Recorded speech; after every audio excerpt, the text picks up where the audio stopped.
Hey everyone, and welcome to Chef AJ Live. I'm your host of your show, Chef AJ, and this is where I introduce you to amazing people like you who are doing great things in the world that I think you should know about.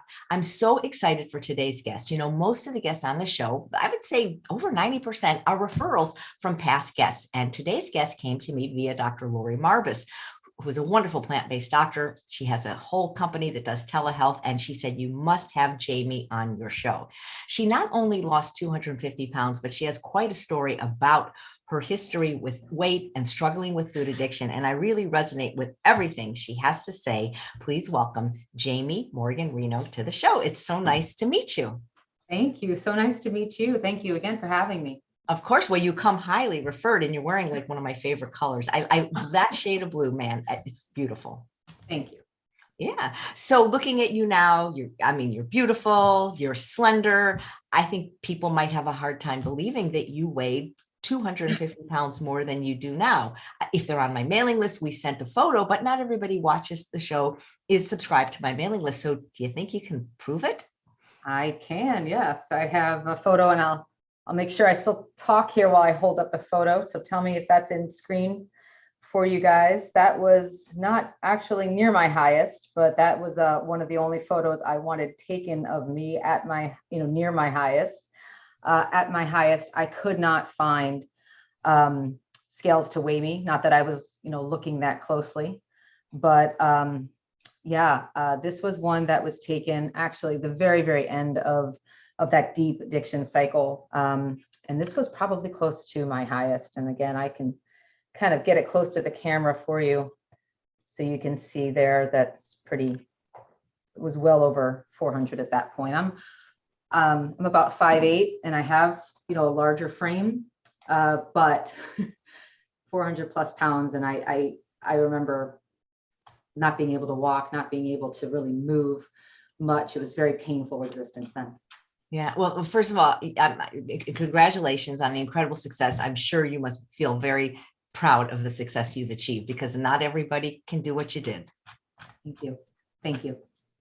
So tell me a story. In other words, you didn't wake up 400 pounds. When did this start? I realized after I kind of talked to my family as an adult about my infancy, because I noticed that I always had a very slow metabolism. I actually had a session with Dr. Lyle a few years ago, and he told me, he said, you're one of those rare people that will survive any famine. Congratulations. And I just thought it was so funny to hear him, describe it that way. But, my metabolism, was sort of just prone to fat storage. And when I asked my family, why was I sort of always, was I always this way? And they're like, no. When you were an infant, you were normal weight. And then I looked at pictures. I was never a normal weight, Chef AJ. I was very chunky, very, very heavy, all of my life. And I remember my mother telling the story about how my pediatrician told her to start wearing a jumpsuit because I wanted to nurse so much that it was like a compulsive thing for me, even as I was nursing. And he said, if she's eating too much, you've got to kind of wear a jumpsuit. So I knew from when I heard that story as an adult, I'm like, okay, there was something going on. Not only was I in a very, very stressful home environment, unfortunately, there was a lot of family strife growing up, divorce and some unexpected losses in the family at an early age. And that created a lot of stress. But then, I had this sort of slow metabolism plus this compulsive drive to soothe with food. And I think this sort of perfect storm came together for me where I was in an environment and a family and social environment that encouraged eating and encouraged food consumption and food celebration. So it really that put the bow on top of this whole sort of package that I'd been building. And that's what led to obesity as a child, morbid obesity as a child. Doctors telling me and my mom, just have her eat half of that, that food or that meal, have her push away from the table when she's full, like looking at me like, don't you get, you should be able to do this. What's wrong with you? And I remember feeling this deep sense of shame as a child, like, why, I must be broken. I must be broken. They're telling me to do something and looking at me like I should be able to do it. To eat half that sandwich, to to say no to that second slice of cake, to not eat more than the other kids at a birthday party. And just, it felt like it was going against my nature. And indeed it was. Were other people in your family overweight? Yes.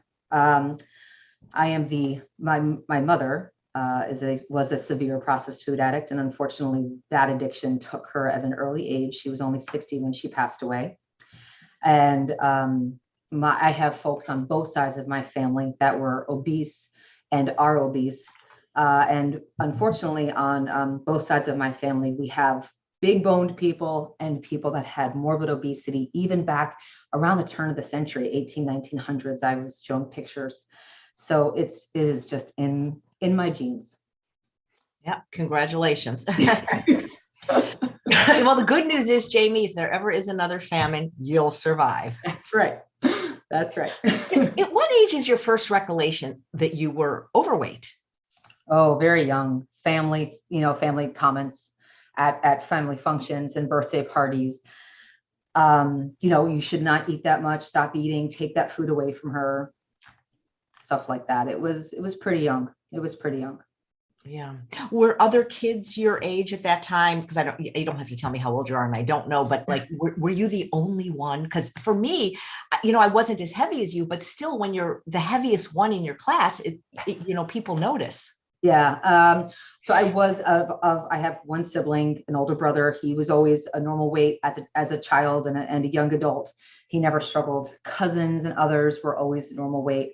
So I was in the family, and the children in the family, I was the heaviest. And in my class, I grew up. I'm in my 40s, and I grew up in the 70s and 80s and 90s, and all the way through school. I was always of the class, the one or two people that had the weight issue. Right. Had you tried any diets while you were growing up? Yeah. My mother had struggled all of her life. My mother actually went to Duke. So she went to Duke and she might have been on, that the diet that we talk about as some of the research that would have probably been in the 70s, maybe early 80s when she did that. So she was part of that cohort in that research study. And when she got out of that environment, was not able to maintain. But I had that sort of inclination to sort of observe that in her, and it was again and is part of the social familial structure. I'm Italian, so we just that food was love, food was celebration, it was encouraged, and it was part of the culture in the family for sure. Yeah. So between my mother and I, and then some cousins on my dad's side, definitely have some struggle with that. Wow. How old were you when you attempted your first diet, and what was that diet? I was probably, after my mother had gone through the Duke program, she had found Weight Watchers. I was probably in my preteens, and we went to Weight Watchers together. I remember, fighting tooth and nail to not have to do the Weight Watchers route, because I was a kid and so embarrassed. I just thought, here I am at this meeting, a bunch of adults, and I don't know what I'm doing here. I know what I'm doing here, but I don't know how to be here. And it was so just a struggle for me. And it was a lot of shame, right? There was this intense feeling of there's something wrong with me, and now I have to go to these extreme lengths. I'm not like other kids, and now I'm really not like other kids. And that was hard, right? But my mom had this, she understood she didn't understand she had an addiction. She understood that she had a problem with food. And she was so, I think, committed to making sure that her daughter didn't have that same issue. So she wanted to kind of get ahead of it. So yes, the diets and certainly she even put me on the Duke program. She had the Duke program. I remember it was a yellow notebook, and she pulled out that yellow notebook. And that program, she had me sort of trying to follow it, and it was like drudgery for me. And I remember thinking that this is, this doesn't. I know that I need to do something, but I don't know that this is it. Yeah. While you were doing it, to the degree that you were able to do it, did you see any results?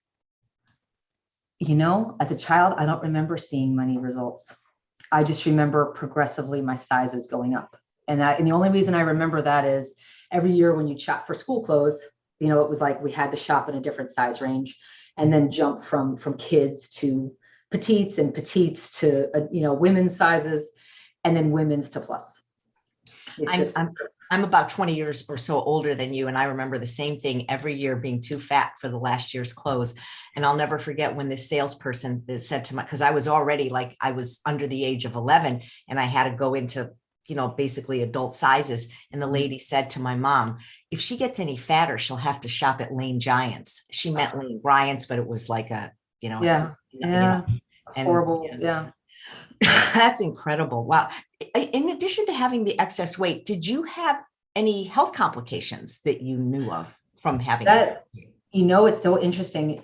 As a child, no. And I really, the way that I ate and knowing that processed foods were coming in more into the market at that time in the 70s, late 70s, 80s, 90s, the way that I ate, I'm shocked as a child. I didn't have type 2 diabetes. But I actually did. I was in, you know, I had very high blood sugar. I was pre-diabetic in my early 30s, and I had high blood pressure, joint issues, sleep apnea, and just general sleep issues, severe depression and anxiety. I sort of vacillated between the two, and a whole host of just general, you know, malaise, right? I didn't have energy. I didn't have focus. It was very hard for me to sort of, you know, pay attention to certain tasks at work. I mean, it wasn't just the physical symptoms or the medical symptoms, but it was a lot of the mental and emotional symptoms as well. Right. What do you think the hardest part for you was as a child, being overweight? The hardest part was the judgment and ridicule by, and it's not just other kids. It was because there were lots of kids that accepted and loved me. There were, but it was the judgment and ridicule just from society in general. The family comments, the comments from other kids who didn't know me. You know, the assumptions that people would make, the way the doctors, you know, would talk to me or talk about me, and even, you know, certainly in her own understanding of what I was dealing with, but in her own pain and trying to fix it. My mother's frustration, you know, that came across as cruelty sometimes. And, you know, it wasn't her intent, but it was a very real, you know, kind of battle all the time where I knew that I shouldn't be eating those things or shouldn't be eating second or third portions of things. And it was very hard to moderate, very hard to stop. Yeah, we're going to get into moderation because I think that's something we can definitely agree on. Do you think, you know, more people are overweight and obese now than when you and I were children? And do you think it's gotten any better, the understanding at least of what causes it with healthcare practitioners? Gosh, I think it has gotten a little bit better. And I don't think it's because it's what's taught in medical schools, most medical schools. I think it's because these physicians are going out and they're seeking this information on their own. They're finding the paths to this information and they're incorporating it into their practices. They're bringing it back to their departments. They're studying it, you know, in their you know, sample sizes of patients. I think that's where it's happening. And I think people like you and the thought leadership that you provide and other physicians that you have on the show that they provide, that's starting to turn the tide. Yeah.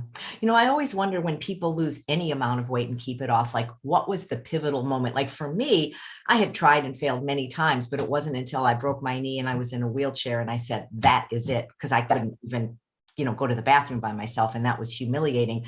Was there what's it called? A rock bottom moment for you where you just said enough? There was. I was in my early to mid 30s, maybe 33, 34, somewhere there. I had suddenly lost my mom in 2006, 2004. So this was about 2008. And I had gone through some deep, dark depression phases. And I had, you know, trouble with, you know, that was during the downturn of the economy in 2008. So I had lost a job. And I knew that part of the reason I lost that job was because I couldn't perform physically on the job the way that I needed to. I had really, you know, been talked to by doctors about the sleep apnea, about my my numbers and my blood sugar, about my blood pressure. I was on medication by then. They didn't use the word diabetic, but now I understand that I was diabetic, just non-insulin dependent at the time. And I knew where I was headed. And I woke up one morning, and I wish I could tell you why that morning. I heard this voice, this still small voice in my soul, and it said, "You will not live till 40. You need to do something. It cannot be a quick fix or a shortcut.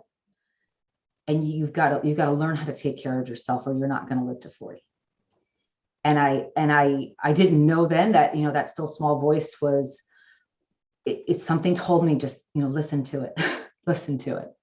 So that's when I really began the process to understand how to gain my health back, and I thought it was about weight loss. Oh gosh, I thought it was all about weight loss. It's just, that's only part of it. Yeah, so you've got this voice that said, "This is it. We're going to do this, Jamie." What was the next step at that time? The next step for me was I started, I went down the road of, I looked at surgery, even though that still small voice said no shortcuts. At the time I thought, well, I'm desperate, right? There's a difference for me. There's a difference between that still small voice here in my heart, or in my soul, and the sort of issues and fear, and the fear-based voice that runs in my head. And that voice was like, get surgery, go ahead and, get this taken care of. So it gives you a jump start, and then you can, find all the other ways to sustain health. I looked into it, and doors were just closing left and right financially for me. So it really led me to a path where I realized that I had a fork in the road, and I had to either, really listen to that voice. And I found a dietitian, and I found work with her, and I found a community at my local fitness center and recreational complex. And this community was amazing and so supportive and loving of me at 400 plus pounds, as they were of me at 165 pounds. Wow. When you say you maybe were going to consider gastric bypass or some other surgery, how far did you actually look into it? Did you actually have an appointment, or did it just cross your mind? The research, I did some research. I did not have an appointment, because once I did the research, I realized to me, there was something off about the fact that they were going to change all of my physiology, and they weren't going to do any support leading up to it, other than a few required meetings. And the support leading up to it also required me to have these shakes and soups, and to try to get the weight off. And then they said, and after the surgery, this is how you need to eat. It just didn't feel right to me, didn't feel natural to me. And it also didn't address the mindset. And I knew my mindset needed a total overhaul. And my fear was, I know I could lose the weight. I've always been really goal oriented and very disciplined around everything except food at that time.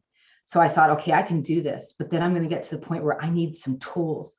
And I won't have those tools. I'll just have this altered physiology. And that's when I stopped. And I said, I didn't even schedule an appointment. Yeah, I wish more people would, look into it as deeply as you did before, cutting out their organs, which you can't get them back. Yes, I do. I am missing a gallbladder, but that was related to processed food addiction as well. That was, yeah.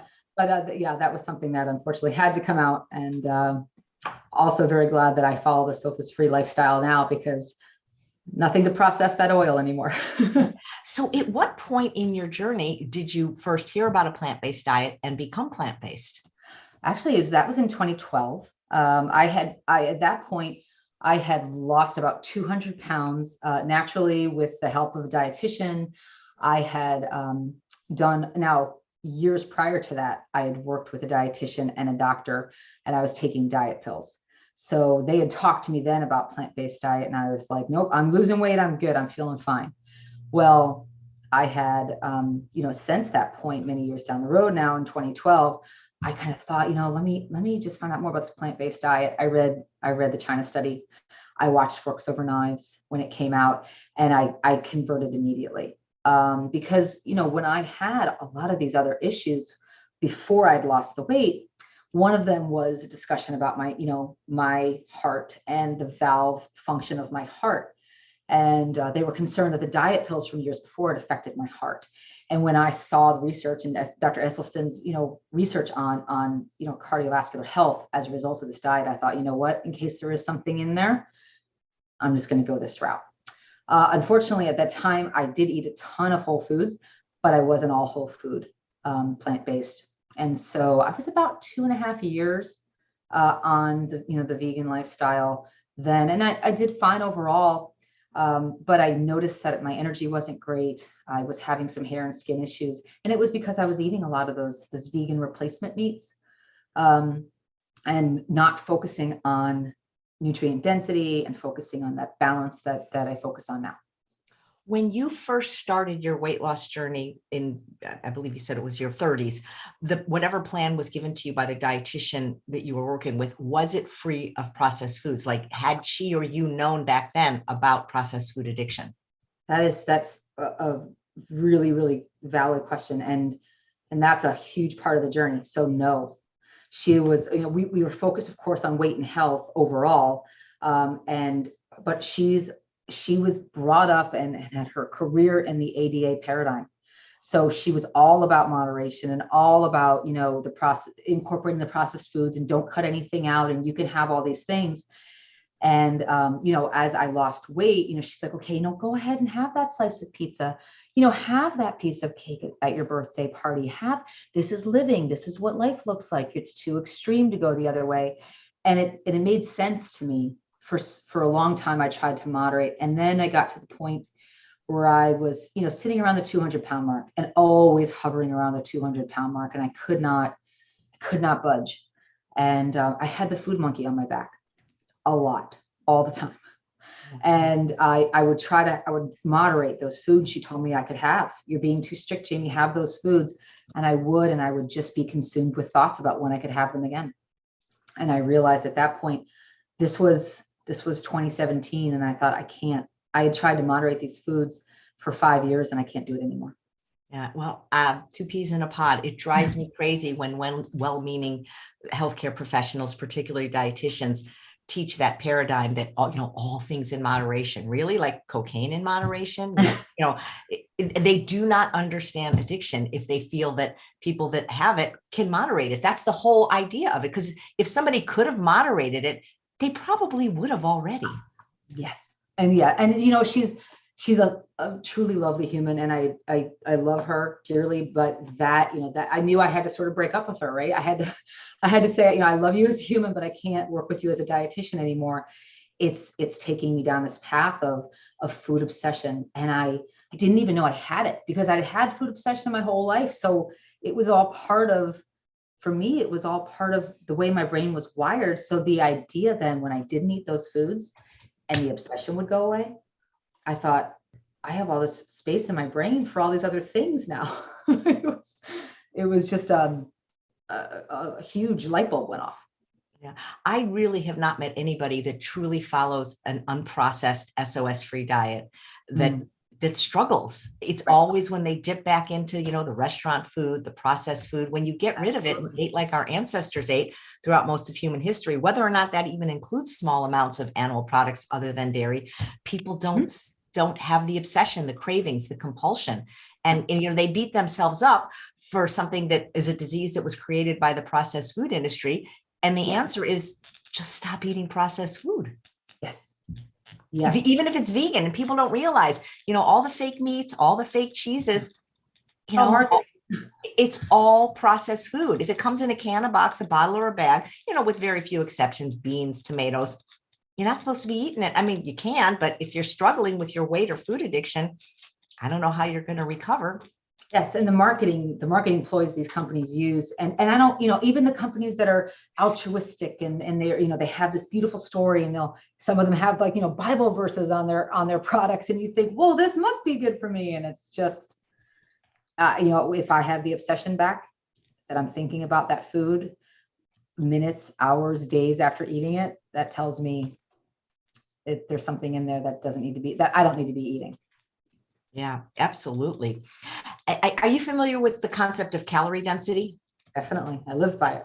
Yeah. So talk about that, because there was some questions here already, like, well, does she weigh and measure her food? And does she ever overeat on whole foods? So I heard you talking about that in Dr. Marbus's interview. And I love that you said, I don't wait, because that's the one thing. It's like, it drives me crazy in the food addiction world, because not all of them, but many of them are really truly anti-vegan. And I've had many of them say, Yes. you can't recover from food addiction unless you eat animal products. And because, your brain needs those neurotransmitters, and you have to weigh and measure your food. You're a shining example. I am. So many other people that, no, you don't have to. I mean, if you want to do it, you can, but it's not like a deal breaker.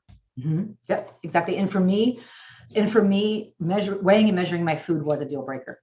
And the reason why is because it sort of triggered this sort of food scarcity thing in me, where I was afraid that I wasn't enough food, or that I couldn't, I had this story in my head that I couldn't have more.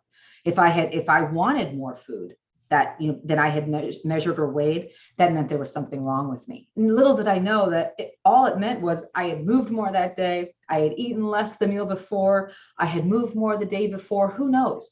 But I had a story in my head that it was, if I needed more than I weighed and measured, then that I was broken.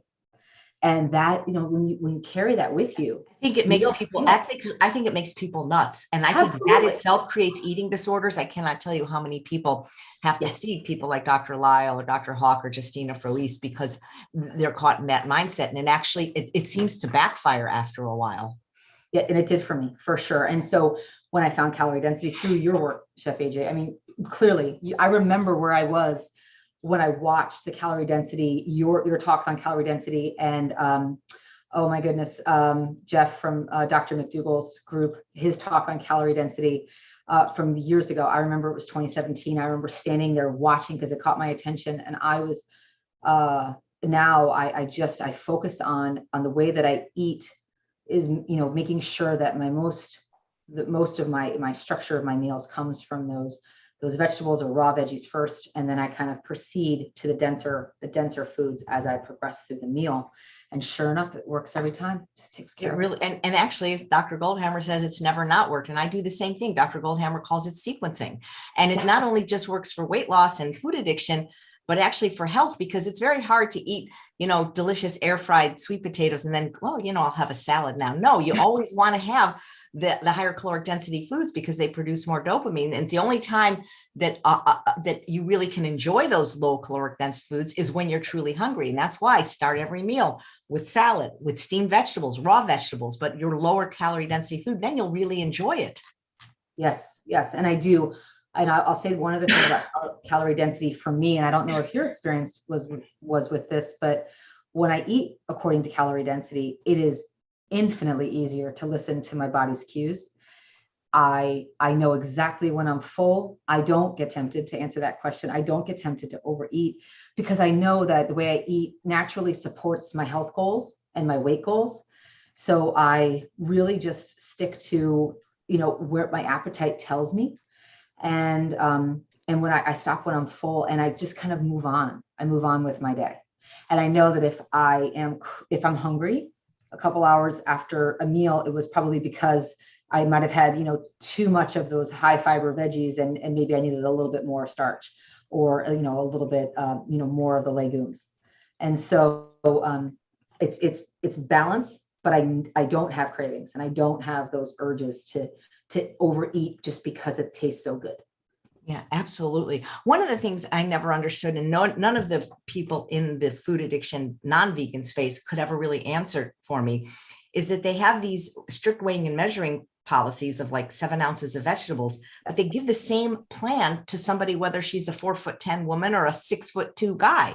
And that is like, to me, that's just bizarre, because people have different caloric needs based on all kinds of things: their age, their height, their weight, their metabolism. How can activity level be one size fits all with weighing and measuring? I mean, again, like you say, that just implies you're broken, and you're not broken. It's the food system that's broken. Mm-hmm. And I remember even coming into Dr. Ifland's, food addiction recovery world, I remember, seeing photos of some of the members, and they would post their pictures of their meals. And I remember thinking, that's like a snack. But then I had to look at the members who were posting those photos. These members were 20, 30 years older than most of the members there. They were very sedentary for their jobs, and they did not have an active exercise life. And I thought, okay, well, so then what I started to do in the group was say, it's not a one size fits all. And no one was suggesting it was, but you know how that goes. People see a photo and they think I should be doing that. And so it was really important for us in the community to say to the members, like, you need to look at what's right for you and listen to your body, because, we've got an active, many new moms and moms of young kids in the group, active, and they're going to have more food needs. And I'm very active. So I don't have young children, but I'm very active. So it's very important to me to meet my food needs so that I can just put it away. I can put that addictive voice away. Yeah, well, thank you for acknowledging that. And that's why I hate to do these what I eat in a day videos, because what AJ eats in a day is not necessarily what you're going to eat in a day. You may not like it. You're not like you say, I spin for an hour a day. How can that even help somebody? So I appreciate you saying that. So when you started your ultimate weight loss journey, your final weight loss journey, was it a straight line to success, or were there some slips and slides along the way? I love that question.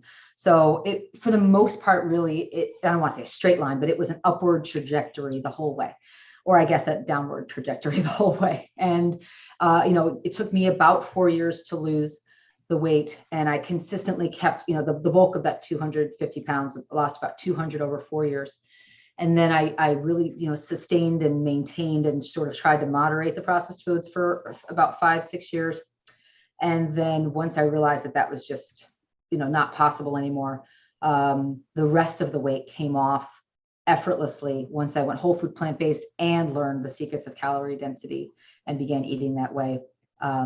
So yes, but I will say, when I talk to people about the downward trajectory, or whatever you want, the line that I graph, my line will look like overall going down, but you'll see it kind of little jumps, little peaks, little valleys all the way. And a lot of that was not only me trying to moderate processed foods, for sure. That would cause a little, 5 pounds up, 5 pounds down, 5 pounds up, 5 pounds down, and was also, some mindset and some exercise lessons that I had to learn along the way about not only how to moderate exercise and how to use it as a tool to feel good and to kind of keep my head in the game, so to speak. It's not about weight loss. And once I found the balance there, that was very helpful. Unfortunately, I had a period of time about 6 years into my journey where I thought, okay, I'm just going to lose as much as I can and compete in fitness competitions. And I got really extreme with the exercise, sort of trying to prove to myself that I could do it. And I think I was trying to prove to the world that I could do something that I had never been rewarded for doing before. And I think, I went down a path that was not a healthy path, unfortunately. Nice. What role did exercise play in your life during your weight loss journey, and what role does it play now? During my weight loss journey, I found exercise. I was never an athlete. I have very, very poor hand-eye coordination. It just wasn't my thing growing up. Gym class was probably my least favorite activity at school. But as I, began to lose the weight and move my body, I wanted to move more. So as I had this sort of smaller body, even at 300 pounds, even at 250, I still wanted to move. And so then I got bit by the fitness bug, and I really, kind of found my way into lots of different areas of the fitness world. That unfortunately, getting involved with the fitness shows that really led me down a path with food that was a kind of all or nothing, and the exercise was used sort of in more extreme ways. That was about a year of my life. That was a good lesson. But overall, fitness is a huge part of my journey, but it has shifted. Again, it's not about weight loss. It's not about weight maintenance even. My fitness routine now, if it's the Peloton bike, if it's walks outside, if it's a swim in the pool, if it's yoga, it is about where is my head, right? And what do I need in that time of the day, of the morning or the evening, where it's all about getting my head in the right space and knowing that I've accomplished something towards my overall health and longevity. It's not about the weight. Thank you. Do you feel that in general, but also in your case specifically, that food addiction can be overcome or just managed? Oh, I would say overcome with a caveat. Overcome when you understand the science of the food addiction world, when you understand the science of the disease or the condition, when you understand the critical nature of managing cues in your home environment, cues in the world that you're in at large, when you understand the way the food is manufactured and marketed, when you understand, it can be overcome. Nice. Terrific. Do you keep a clean environment? That's a good question. Yeah, I do. And I say it's a good question because for many years of my recovery journey, I was single and on my own. And I kept a very clean environment. It's fastidious. My family, big Italian family, we would do, Sunday dinners at my house often, or birthday parties or whatever it was. I would invite everyone over, cook a clean meal. And the joke in the family was, if you want anything, with sugar in it, you got to bring it. Like, she's not going to offer that, have that at her house. But so I kept a very clean environment. And then I reconnected with my now husband, and we dated, and I was very clear about the environment I kept and why I kept it, what my history was. And he was super understanding and supportive. And when I agreed to move from New Jersey to Houston last year, I moved into his home that he shares with his family, and they didn't keep a clean environment. So part of me coming down here was making sure that I was very vocal about my environmental needs in the home. And I actually used something I learned on your show, Chef AJ, about explaining to them that if you're asking me to live in a home with processed foods, it's like asking a recovering alcoholic to live in a bar.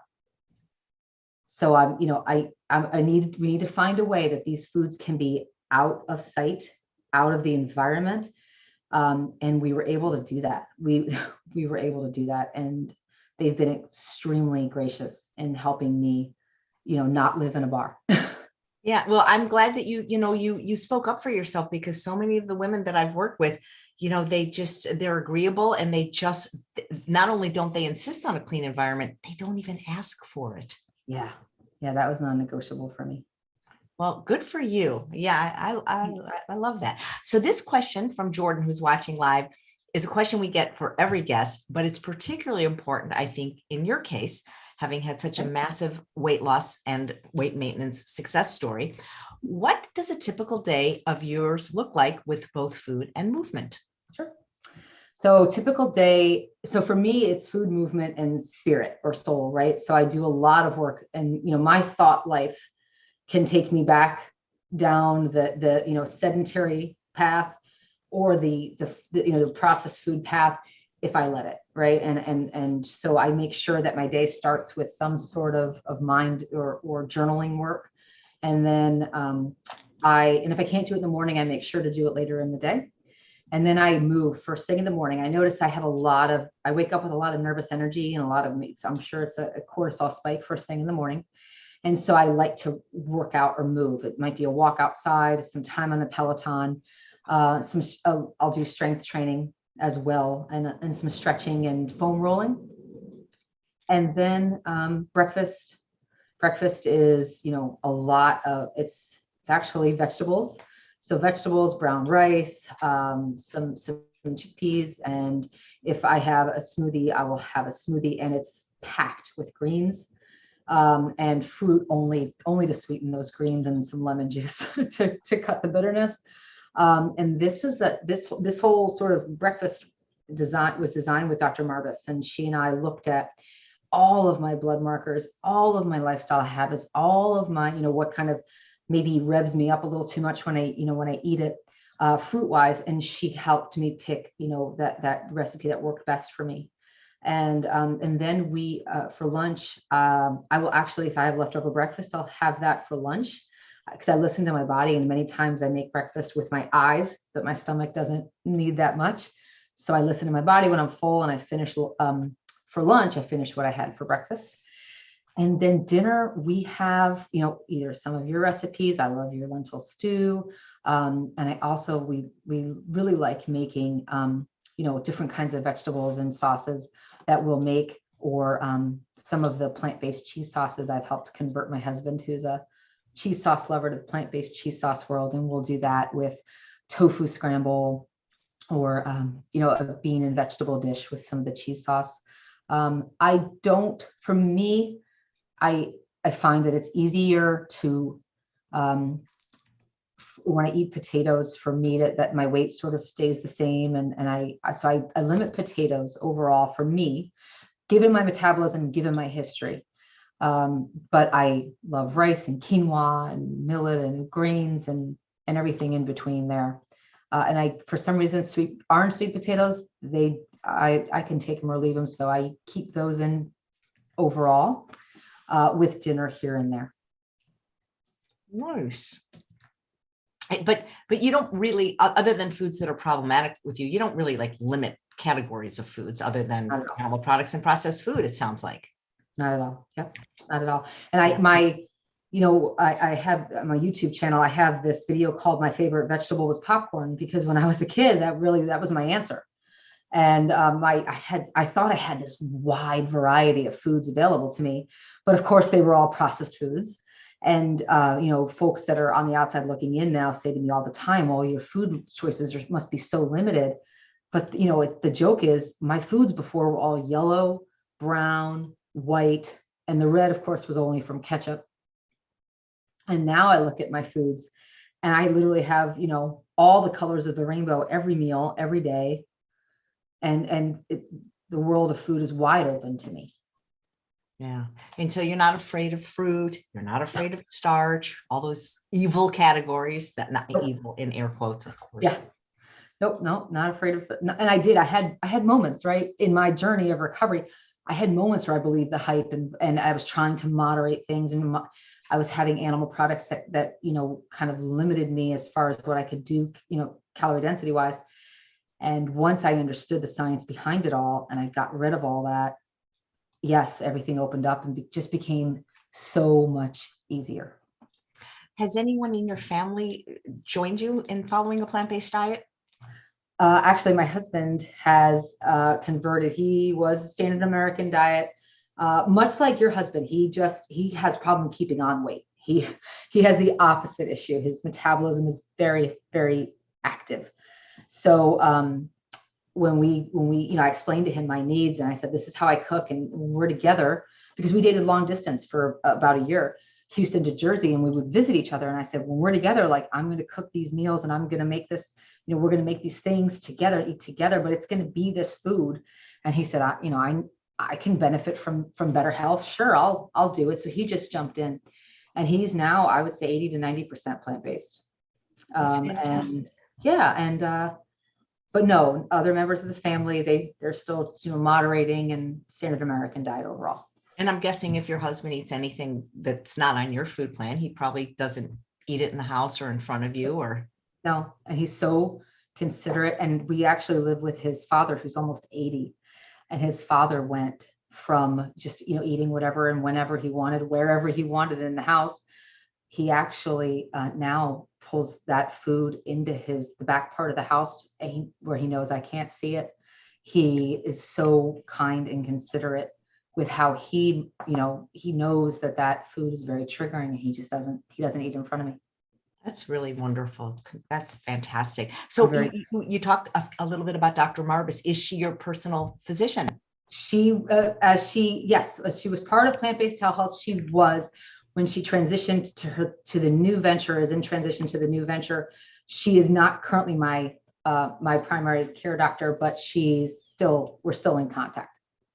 That's fantastic. And I'm going to work with someone else in plant-based telehealth. Oh, that's great. Terrific. Has anyone noticed your success? I mean, they must have, right? You mean in the plant-based telehealth world, or? Well, just in general. I mean, I'm sure there were people that knew you when you were 250 pounds heavier. And what do they have to say about your They've noticed my success. They're very, very positive and very kind and loving and supportive. They say that I inspire them to get back in control of their health as well. And I'm always grateful to hear that they're inspired. And really, that's why I'm here. That's why I'm here with you today, is to help people see that it is possible, that extreme measures are not required. They're not the only route. And really help them see what's possible, that they can overcome it, and remove, and while they're overcoming health and weight issues, remove the shame and remove the judgment and remove the story they have in their head about not being able to conduct themselves around certain foods. It's not their fault. It's not their fault. And so, yeah, when people do give me feedback, in my family or out, at work or in the world, it's always very positive and supportive. And the folks that aren't, if they say things or say, you're not really going to eat this for the rest of your life, are you? You're not really going to avoid cake the rest of your life, are you? I just know that comes from a place, they're probably projecting. That's something in them that's maybe judging themselves. And I kind of just let it go. Yeah. Dave says 250 pounds is remarkable. That is, but keeping it off, that's even more so. So how do you ever have to deal with food pushers or food bullies? But Jamie, it's Thanksgiving. I made it just for you. Yes, all the time. And more, I lived for about 5-6 years. I lived in New Jersey, where I grew up, and I saw family all the time. So family and friends and other, extended acquaintances, it was a lot of food pushing happening. So a lot of food pushing happening before that, when I was, losing the weight. There was a lot of food pushing around me in family settings. So yeah, and I remember about 2011, I didn't really have a voice. I had lost a bunch of weight, and I wanted to keep it off, and I wanted to keep going, but I didn't have a voice, right? That I'm not worthy of speaking up, and speaking up for my needs was really, really deeply ingrained in me. And so I had a hard time speaking up, for saying no and saying thank you, thank you, but, or ordering at a restaurant the way I needed to order. And so that was a lesson where I realized that I'm abandoning myself. Like, I had this fear of abandonment, right, from childhood. And as an adult, I thought, I am it. Like, if I abandon myself, my health, my needs, my preferences, no one's going to come fighting for me. I need to stand up for myself. And once I got that lesson, it became a lot easier to stop abandoning myself, speak up for my needs kindly, lovingly, and firmly. Great. Thank you. I saw a really good question by our resident question asker, Susanna. Does Jamie ever have cravings or temptations to go off plan? Or are all those cravings extinguished for her after eating this way for the length of time? That's an awesome question. Cravings, for me, and the way I understand science of cravings, I don't have cravings anymore. And that's because the ingredients are out. If I have a craving, the ingredients must have snuck back in somewhere, and I'll be able to trace it back to the meal prior, or the meal maybe two prior. And I'll see, I'm like, oh, there was an ingredient in there. It was a restaurant meal, and the ingredient must have not been as clean as I thought, or it must have gotten in. Doesn't happen often, but when it happens, I can trace it back. But I do, look at overall how the, like that release of all of that food baggage that I was carrying, because I look at it as freedom now. I look at it as, I have freedom from all of the food monkey that I was carrying around. And if I have a nostalgic food moment, which just happened last night, as a matter of fact, it was a beautiful summer night here. My husband and I had just gotten back from we were running errands, and I was getting out of the car, and the weather sort of hit me in the face, and it reminded me of being a kid and having ice cream on a summer night. And I had a nostalgic thought, like, oh, like, wouldn't it be, I can go make some, go inside and make some nice cream and have my, my nostalgic craving met. And then I thought, nice cream is cool. I'm good. I know I can eat it and enjoy it and move on, but it wasn't something that I felt the need to do. So I just let it go and realized it was nostalgia. Right. Because when you give in to cravings, you actually don't extinguish them. You intensify them. Exactly. And speaking of cravings, there is one from Kara question. what do you do when you have sweet cravings? I'm guessing maybe you don't have them. I always find when people have sweet cravings, they're just not eating enough starch and they're not eating enough greens. Yeah, I don't really have them. I don't, and if I do, it's, I'll have my fruit after my meal. At the end of my meal, I'll have a piece of fruit, and it really extinguishes it. I'm constantly amazed at that. Like I will look at people, if I'm out in the world looking at people eating something that's sweet or processed and sweet, I will think, okay, I know what that tastes like, and I know how that makes me feel. So I don't want it. So I'm just going to have this, whatever snack I brought, if I have a snack that I bring with me, or fruit when I have that at the meal, and every time it goes away. Yeah. Nice. There's a comment from a live viewer, 250 pounds. You've lost over 2 Mary McDougalls and 2 Chef AJs, or 1 Mary McDougal and 1 Chef AJ and a Bailey. That's amazing. Okay. That's the other thing too, Chef AJ, is we talk about Bailey. Part of my recovery journey has been getting a dog. Getting a dog has been absolutely transformative, not only from a movement perspective, but in, mindset perspective, and keeping me healthy, keeping him healthy. I've transitioned him to a completely whole food diet as well, and he is thriving on it. Oh, amazing. That's fantastic. Jordan says, during your journey, did you have any female friends or females in general look down upon you for what you were doing or make fun of you? Yes, unfortunately. And, all of my friend circles had to change. In some of them in extreme ways where I really just don't have those friends anymore because they were food friends, and in other ways because they were very judgmental or very jealous. I worked with some friends that were all women at in a company when I lived in north of Chicago for many years, and they were very judgmental, very catty, very snide comments, very judgy verbally with me as well. And I remember when I left the company, I remember thinking, they really weren't my friends. They were dealing with their own insecurities. They really weren't my friends. Yeah, it's hard. People that recover from alcoholism or just for whatever reason quit drinking, they pretty much have to lose that set of friends, because you can't be, I always say you don't go to yesterday's garbage to make tomorrow's dinner. Exactly. And I realized that, in our culture, and especially women, the way we're programmed to go, towards certain food and towards certain foods and away from others, there's a lot of judgment and condemnation and shame and blame that's happening inside of every woman. And I think that they, instead of maybe cheering each other on, they cut each other down. Yep. That's unfortunate. When Susanna wants to know, when you were in your weight loss phase, did you have any support groups or online groups that you found helpful? She said she was working privately with a dietitian, so I don't know if did we have support groups back then? No, not that I found. I'm sure they existed. I just hadn't found them. My support group outside of the dietitian, and I actually found a great support group in person at my local rec center and fitness center. They were just an amazing family of. They had never struggled like I had struggled. They were actually, a lot of them were athletes growing up, and were athletes, and on the weekends, right? And they trained at this gym and fitness center, and they took me in as one of them, and that's where I had my first community. And then I found you and your work and your community. And then I found Dr. Ifland, her work and her community, and that, their work and your Zoommunity, as you called it.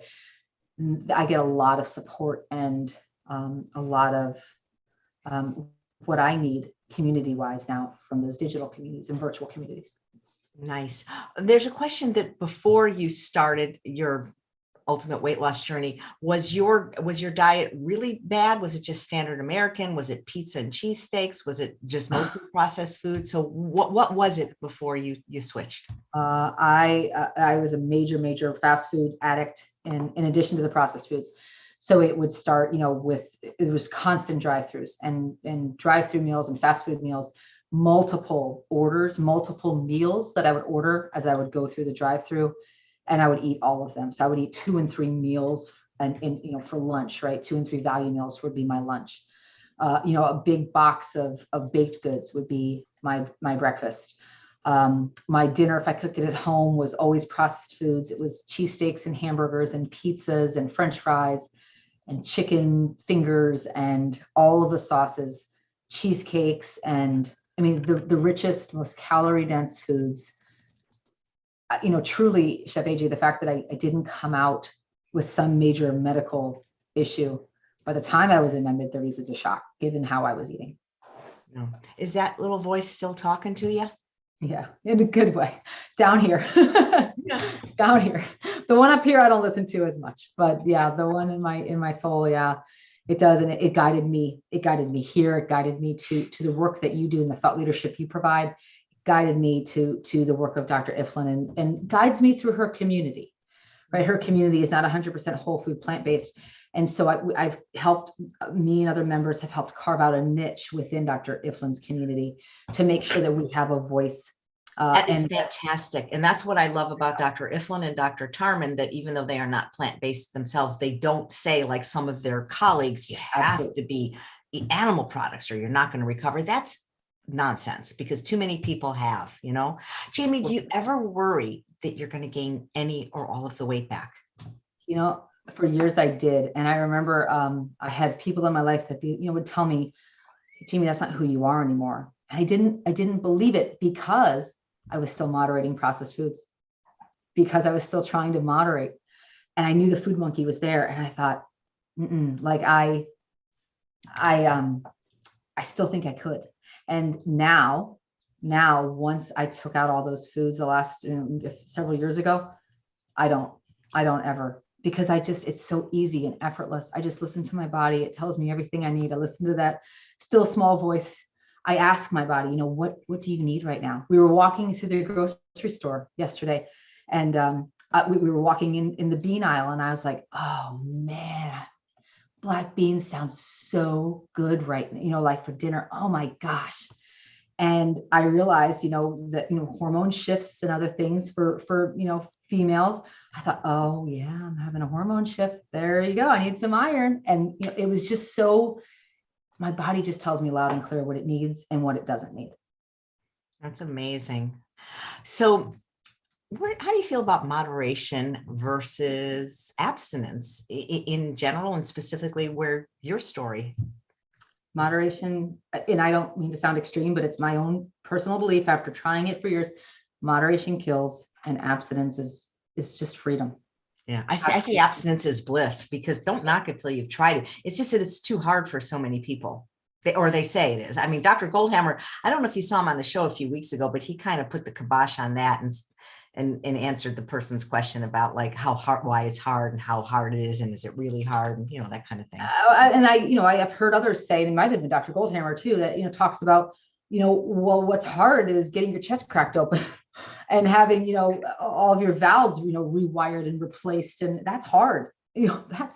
That's hard. Not eating a piece of cake is a piece of cake. Yeah, I agree. I keep looking at you because you're obviously beautiful, but I keep thinking you look like a famous actress and I don't know which one. So I asked the chat, who have people told you? Oh, have they said anything? Well, somebody said Joey's girlfriend, Ginger. I don't know which show that is, but I don't, it's not exactly Marissa Tomei. Yeah. Taya Leone. Yes. I love this art. Yes. I haven't heard that one. That's so funny. Yeah. She's really pretty. Cause it's been driving me crazy, but I'm just like, what actress do you look like? Angela wants to know if you're familiar with Chuck Carroll's story. I am familiar with Chuck Carroll's story. And just a side note, I used to have long hair, and people used to say I looked like the actress who played Lorelai Gilmore.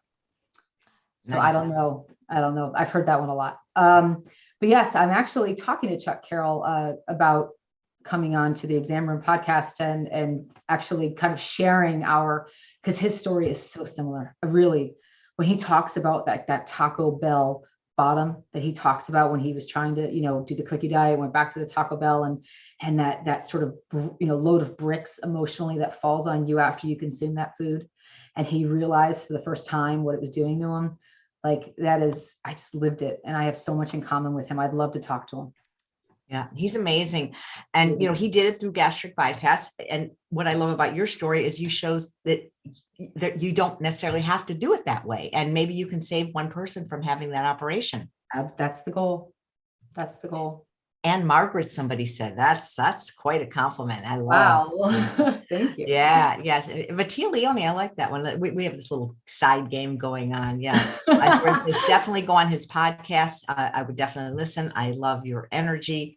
Yeah, this is just amazing. Why do you think that there are people, even healthcare professionals, that just do not believe in this concept of food addiction? And it's really not food addiction. You don't get addicted to food. It's processed, refined food addictions. Yeah. Working for a healthcare network. It's the largest healthcare network in New Jersey. And I love the work I do because it brings me in front of physicians and nurses all the time.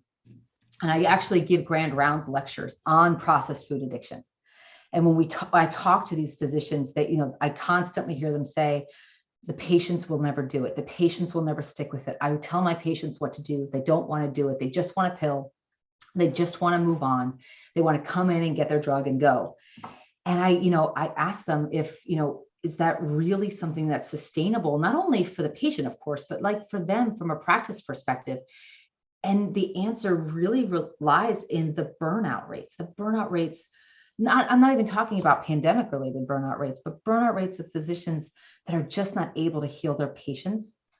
That weighs on you when you have this like deep desire, and you go into the medical field with a deep desire to heal people and to help people find health, and you just hit brick walls everywhere you go. I don't know about you, but it would just take the wind out of my sails in a career that I dreamed about. And I see it happening so many physicians again and again. And I want them to get this message, because abstinence is freedom. And not only is it freedom, but it unlocks the key to outcomes for them, outcomes for healthcare networks, outcomes for patients. Families are improved, lives are lived longer. I mean, it's a no-brainer. Yeah, absolutely. By any chance, have you read the book, The Pleasure Trap? I have, and I've listened to it as well. Yep, that's me, by the way, narrating. I loved it. Yeah, no, because doesn't that, I don't know why more people in the food addiction space, even the ones that aren't vegan, don't listen to that book, because to me, that kind of is the story of processed food addiction. Absolutely. And I also love Dr. Ifland's work and how it complements that. Dr. Ifland talks, her work has really unleashed this whole idea of cues, environmental cues, and how the visual cues and the auditory cues, in our environments can send us back into the food that creates that pleasure trap. So I'm, as safely as I guard my food environment, I also guard my media environment. When I moved into this house that I live in now, I moved in with two raging sports addicts who loved all things sports, with all things commercials for sports and in between sports events. And they're all fast food commercials. And I said to them, guys, I can't live in this house with the commercials bombarding me. So we were able to figure out how to sort of cleanse the media environment. And that's been a huge help. Not once I understood cues, it was a missing link for me. Yeah, it's so interesting. And I love Dr. Ifland's work about that, because I interview her quite a bit. And we actually have a special week coming up in August on Chef AJ Live, where she's going to be a guest. There'll be two guests today it's called Food Addiction Week. And one of the guests will be a medical professional. And one of them will be a person like you that either is recovering or is struggling with food addiction. But the cue thing is amazing, because it's so funny. When I moved from Los Angeles to the desert in January of 2019, my husband didn't join me right away. And I can barely turn on my iPhone. So we got a TV, but I never could figure out how to use it. And I have not watched TV. And it doesn't mean I don't watch things, guys. Yes, when I spin, I watch a Netflix show. But what I mean is I haven't actually watched regular television for 3.5 years now, which means I have not seen a television commercial in 3.5 years. Because, Netflix doesn't have, Netflix has commercials about the shows, but, not about Pringles and things like that. And I actually went the opposite. So I spent almost 5-6 years not watching any network TV, not seeing commercials. And then I moved here where it was all network TV and all commercials. And I remember telling my husband, we were here maybe half a day, a full day. And I looked at him and I said, it is so hard here. Why is it so hard to be in this house? And he looked at me like, what? And I said, I don't know what's wrong, but I can't, it's hard here for some reason. And he looked at me, and I looked over at the TV with the constant barrage of commercials, and I was like, oh my gosh, it's the media. And Wow. because they had cleaned the food out by then. They had cleaned the food out before I even got down here to live. So yeah, it was the commercials, it was the media cues. And I had to navigate coming back into that world after many years out of that world. And it took some effort. Yeah, absolutely. Susanna wants to know, do you eat things like nuts, seeds, and avocados? I eat avocados once a week as part of my veggie sushi. And it's one serving of avocado. So I don't even think it's 2 tablespoons worth in that veggie sushi. And nuts, I have to moderate. For sure, I count them out when I eat them, and I cannot eat them every day. They're here and there. They're raw. I eat them intentionally, but they're maybe 2-3 times a week lately. And I notice when I do eat them more often, not only do I get kind of puffy and I feel like something's off. I also notice that I will look forward a little too much. Oh, you sound just like me, Jamie. Like I really in 10 years have not eaten any nuts, seeds, and avocado. But once or twice a year when I teach at Rancho La Puerta, if somebody's making my recipes in my class, I'm not going to like pick them out or eat them. But I find that like this is a couple of pistachios, I'm like, it's the difference between, oh, this is good or this is really good. I find they're a tremendous trigger for me. And that's why I don't eat them regularly or have them in the house. Because you know what I say, if it's in your house. That's right. It's in your mouth. Absolutely. Someone wants to know if you have ever figured out how to make healthy gnocchi, but the thing is, I'm assuming you don't eat any flour, and that's based on flour, unless there's a way to. No, actually gnocchi are potato. So there's no flour in gnocchi. Okay. Well, the recipes that I've seen growing up, and again, this is a long time ago, it was potato and flour, I believe, or maybe rice flour. And I remember grandma pressing all the gnocchi with her back of the fork. And so I have not found a recipe for gnocchi that I use. And here's why. For me, the pasta thing, even if it's potato-based pasta, it's a visual thing. It's a lot of memories. It's very easy for me to want to overeat that, even past fullness. Even if it's whole food and I'm just mashing a potato into a gnocchi form, it's still the whole cue on that plate with the pasta sort of memory and the sauce, and it's going to trigger me. So I will stay away from that. But I know that there are sweet potato gnocchi recipes that I've come across, and there's a bunch of other potato-based. The hardest thing about gnocchi is pronouncing it, I think. I mean, they spell it Gnocchi. Come on, you're going to be like an Italian major. Okay, so here, this is a question from a live viewer named Auntie M, and I was going to ask a variation of this question. She says, I'm at 370 pounds. I feel hopeless. I'm so sick from various health conditions. You both are a great inspiration to me. So what do you say to people like Auntie M, who maybe have given up hope that they could ever lose weight? Oh, I first of all, I want to say I'm so glad you asked that. I totally understand how you feel right now. I've been there. I was there for years, and I understand that thought process of I'm never going to come out of this, or how can I ever come out of this? And I would just tell you that it is completely. You have everything you need within you. Our bodies are these amazing machines, and when they connect to our brains, and the blood flow in our brain is moving in the ways that it's supposed to move, our bodies and brains will heal us. But what holds us back are those processed foods. And so getting in a community like you are in here with Chef AJ, getting inspired by folks that are doing it one day at a time, one meal at a time, one bite at a time, every bite gets you closer to freedom. Every single bite. It really is that granular. Every single step I took, every single ride I make on the Peloton or out on my bike, every single extra piece of journaling that I do, of reading that I do, of interviews that I watch, it all gets me closer. So I would say immerse yourself in the community and immerse yourself in the information. Feed that to you the same way, I fed that to myself the same way I fed myself the food. And because nature abhors a vacuum, I replaced my food behaviors with my thought leadership behaviors, and it sunk in, and I programmed myself differently. Wow. You ever think you'll write a book about your success? That is the goal. So when I met with Dr. Marvis and worked together, and then she interviewed me, she just looked at me. She's like, "You have got to write a book."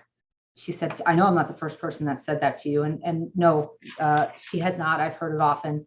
And so now I am writing a book. I'm in the process of writing a book. So I've created a online YouTube presence to just sort of start to build the platform. It's in its very, very infancy stage. But yeah, I'm starting to create some content, some thought leadership out there about what long-term recovery from processed food addiction looks like, sounds like every day, because the environments we're all in, at home or out in the world, are just programming us for disease. Yeah. Do you think the book will be the same name as your YouTube channel, Such a Pretty Face? That's the goal. That's the goal. Great. Well, you do have such a pretty face. I mean, and you probably did before too, I'm guessing. I could, that's amazing. That is the name. And that's the reason, Chef AJ, for the name is not to be self-serving. But when I was growing up with this addiction, so many family or friends would say, "You have such a pretty face, Jamie, but really, you really need to do something about that weight." And I remember thinking this was horrible sort of twisted compliment that they could give me. And, such a pretty face, it gets you nothing, right? It gets you nothing is kind of what I realized. And what really matters is what's in here and what's in here. And then the rest of it sort of takes care of itself. Yeah, I love it. So a few of the viewers are asking, do you weigh yourself? I do not weigh myself. So for me, or your food, or your that's right. Yay! Finally, someone who's not a scale monkey. Yay! Dr. Lyle would be so proud of you. Yeah, no, I do not. And Dr. Lyle has been such a big help indirectly through you and others. But yes, I don't weigh myself. Weighing myself, created such a mental dance inside my head. I just stopped doing it several years ago and never turned back. I do have, barometer clothing that I use that I know if for some reason, this was actually a few years ago, I would use these barometer jeans and if they got tight, I would kind of rein things in. But you know what, Chef AJ, I don't need to do that anymore. My weight just manages itself. I don't need to do that anymore. I put this blouse on. I hadn't worn it since last year, and I found like, oh wow, it fits me a lot bigger down here. Okay. And it wasn't a big deal. That is amazing. Well, I feel like we're kindred spirits, though everything you say, I resonate with completely. And, I just hope people will take your story and realize that no matter how long or how deeply they've suffered, there is hope, and that the freedom from the food obsession and compulsion and from the food addiction, it's so much sweeter than any crap that you're eating now that you think you can't live without. Totally. And I agree completely. And I'll also say to you, when Dr. Marvis, she helped me sort of assess every biomarker. And she also had me look at my metabolism. We measured my metabolism. I wore a glucose monitor, CGM, for a month. And she told me at the end of that process, she looked at all my biomarkers and she said, "You're going to live forever. And your metabolism, Jamie, now your metabolism is on fire. It's on point." And I just looked at her and I go, "Are you serious?" And she said, "Yeah, there's nothing wrong with your metabolism. It is firing. It knows exactly what to do. You are highly insulin sensitive. You are." And it was just so, and I thought, and I asked her, I said, "So I kind of reversed all these things that I thought I was plagued with and could never get over?" And she said, "Yeah. And you've healed it with food, and you haven't used surgery." And I thought, okay, like I really know now, in all ways, it is possible to redesign our entire life and health. And yeah. I want others to know, and I want others to hear this, not to boast, but to share that it is so possible. Yeah. Anne would like to know, how long have you kept the weight off now? I started in 2008, so it'll be 15 years next year. Woohoo! It's been 10 for me. Maybe we can. What do you have not a sobriety date, but like for me, it's January 2nd, 2012. Like that was that was when my real start was, where I literally, was 100% compliant. It was actually. I look at it as January 31st of 2008. That's when I Okay, well, started. good. We can have like a party every party every January month. Angela says you are a goddess. Thank you. That's very sweet. Yeah, well, I just love your story and love you, and it's just so inspiring, and you're going to help so many people because she went away. Maybe she'll come back. I'm back. Can you hear? Good. Yeah, your camera was where'd you go? Well, that's a sign that maybe we say goodbye. They're good. Fantastic. Oh my God. Let's see. She said she's 5'8", Susanna. So yeah. So yeah, Michelle says she just subscribed to your YouTube channel. There is a link in the show notes. So please subscribe. Let's show her some love and get her some subscribers. Yeah. Can you hear me at all, Stephanie? I can hear you. You're fine. Oh, yeah. Okay. We had a little flicker with the lightning. That's okay. Well, thank you so much for sharing your story. And I'm sure you're helping so many people in your work with Joan Ifland and just in general with your regular job too. Thank you. Yes. And thank you again for the opportunity. Oh, it's been my pleasure. Thank you, Jamie, and congratulations. And thanks all of you for watching another episode of Chef AJ Live. Please come back in about 90 minutes. We have a bonus show today at 2 p.m. We'll be featuring Sherry Claiborne from the new bundle, and she'll be making lots of recipes.